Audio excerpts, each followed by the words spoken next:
தமிழ் சொந்தங்கள் அனைவருக்கும் வணக்கம். நான் பிரபாகரன். நான் இன்றைக்கி எங்கே இருக்கேன் அப்படின்னா, பாலக்காடு பக்கத்தில், அதாவது பாலக்காட்டில் மலமுலான் டேமுக்கு பின்னாடி அமைந்திருக்கக்கூடிய காவா ஐஸ்லேண்ட் அப்படின்னு சொல்லிட்டு ஒரு இடம் இருக்குது. ஸோ நிறைய பேருக்கு வந்து பார்த்தோம்னா மலமுலான் டேம் வந்தவங்க வந்து பார்த்திங்கன்னா இங்கே போயிட்டுருப்பாங்க. ஸோ இந்த இடம் இப்போ இருக்குது அப்படிங்கிறத தான் இன்றைக்கி நம்ம வீடியோவில் பார்க்க போகிறோம். ஸோ ரோட் வியூ அப்படின்னு எடுத்துட்டோம்னா ரெண்டு பக்கமே வந்து பார்த்தோன்னா ஒரு திக் ஃபாரஸ்ட் அப்படிங்கிற மாதிரியே சொல்லலாம். ஸோ ரெண்டு பக்கமே வந்து உங்களுக்கு ஃபாரஸ்ட் தான் இருக்குது. ரோடு வந்து பார்த்தோம்னா நல்லாயிருக்கு. ஸோ ரோட் சைடும் பார்த்தீங்க அப்படின்னா சின்ன சின்ன ஃபால்ஸஸ் இருக்கும். அதே மாதிரி view point, reservoir view point இருக்கும், பேர்ட் வாட்சிங் வியூ பாயிண்ட் அப்படின்னு சொல்லிட்டு ஏகப்பட்ட வியூ பாயிண்ட் வந்து பார்த்தோம்னா நம்ம போகிற வழி எல்லாமே இருக்குது. நீங்கள் மலமுலான் டேம் வந்துருந்தீங்க அப்படின்னா அங்கேருந்து இந்த பிளேஸ் நீங்கள் ரீச் பண்ணுறதுக்கு வந்து பார்த்தீங்கன்னா கிட்டத்தட்ட ஒரு 10 கிலோமீட்டராவது வர வேண்டியது இருக்கும். ஸோ இது ஃபுல்லாக ஆல்ரெடி நம்ம முன்னாடி சொன்ன மாதிரி இது வந்து ஃபாரஸ்ட் ஏரியா தான். அதனால் நீங்கள் பெட்ரோல் டீசல் போடுற மாதிரி இருந்தாலும் இல்லை கையில் ஏதாவது அமௌண்ட் எதுவும் எடுக்கணும் மாதிரினா நீங்கள் முன்னாடியே வந்து எடுத்துகிட்டு வர்றது பெட்டர். ஆனால் கடைகள்லாம் வந்து பார்த்திங்கன்னா இருக்கும்.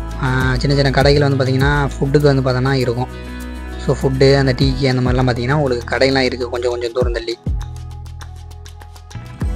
ஏன் அமௌண்ட்டில் எடுத்துகிட்டு வரீங்க அப்படின்னா மொபைல்லாம் உங்களுக்கு வந்து இங்கே டவர்லாம் கிடைக்கிறதுக்கு வாய்ப்பு இல்லை. ஸோ நமக்குமே வந்து பார்த்திங்கன்னா 2 சிம்மே வந்து சுத்தமாக காமிக்கல. அதனால தான் பணம்லாம் எதாவது தேவைப்பட்டதுன்னா எடுத்துகிட்டு வாங்க அப்படின்னு சொல்லி சொன்னோம். ஸோ இந்த இடம் எதுக்கு ஃபேமஸ் அப்படின்னா, இது வந்து சன்செட்டுக்கு வந்து பார்த்தோம்னா ரொம்ப ஃபேமஸான இடம் அப்படின்னு சொல்லி சொல்லப்படுது. ஸோ வீக்கெண்ட் அப்படின்னு எடுத்துட்டிங்கன்னா நிறையா டூரிஸ்ட் வந்து பார்த்தோம்னா இங்கே வராங்க. அதாவது சன்செட் என்ஜாய் பண்ணுறதுக்காக வந்து பார்த்தோம்னா ஈவினிங் டைமில் வந்து பார்த்தோம்னா நிறைய பேரை பார்க்க முடியுது. ஸோ நான் வந்து இந்த அன்னைக்கு பார்த்தோம் அப்படின்னா கொஞ்சம் தூரல் போட்டுட்டு இருந்தது. ஸோ சன்னே இல்லை அப்புறங்கிறத செட்டு பார்க்குற மாதிரி அப்படிங்கிற மாதிரி நான் வந்து ரிசர்வாயரு பட் வியூ பாயிண்ட் மட்டும் பார்த்துட்டு கிளம்பியாச்சு. ஸோ நீங்கள் வர மாதிரி இருந்தீங்க அப்படின்னா சன்செட்டு வந்து பார்த்தோம்னா இங்கே நோட் பண்ணி வச்சுக்கோங்க. இங்கே வந்தீங்க அப்படின்னா நிச்சயமாக பார்த்துட்டு அதுக்கு பிறகு போங்க. பட் 4 பக்கம் வந்து பார்த்திங்கன்னா மலை வந்து ரொம்ப சூப்பராக இருக்குதுன்னு சொல்லலாம். ஸோ சரௌண்டிங் ஃபுல்லாகவே வந்து பார்த்தோன்னா மவுண்டன்ஸ் தான்.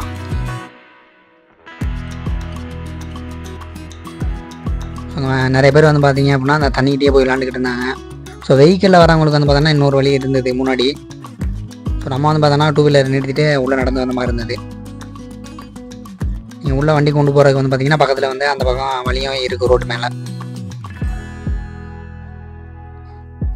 ஸோ இங்கே சன்செட் பக்கம் நீங்கள் வந்தீங்க அப்படின்னா ரொம்ப ரொம்ப சூப்பரான ஒரு வியூ உங்களுக்கு கிடைக்கும்.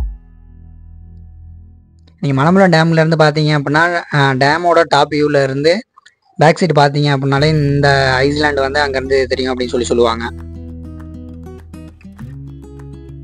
ஸோ நேச்சர் லவர்ஸுக்கு வந்து பார்த்தோம்னா இந்த இடம் ரொம்பவுமே பிடிக்கும். ஃபேமிலியோட அண்ட் ஃப்ரெண்ட்ஸோடு வந்து பார்த்தோம்னா வந்து நம்ம டைம் ஸ்பெண்ட் பண்ணலாம் இங்கே. ஸோ கூகுள் மேப்பை பார்த்து வந்தீங்க அப்படின்னா இது வந்து கவா வியூ பாயிண்ட் ஈஸ்ட் அப்படின்னு சொல்லியிருக்கோம். ஸோ இதான் வந்து பார்த்தோம்னா இந்த ஐஸ்லேண்ட் பற்றின தகவல்கள். மற்றும் ஒரு நல்ல தகவல்களோடு மீண்டும் சந்திக்கிறேன். நன்றி, வணக்கம்.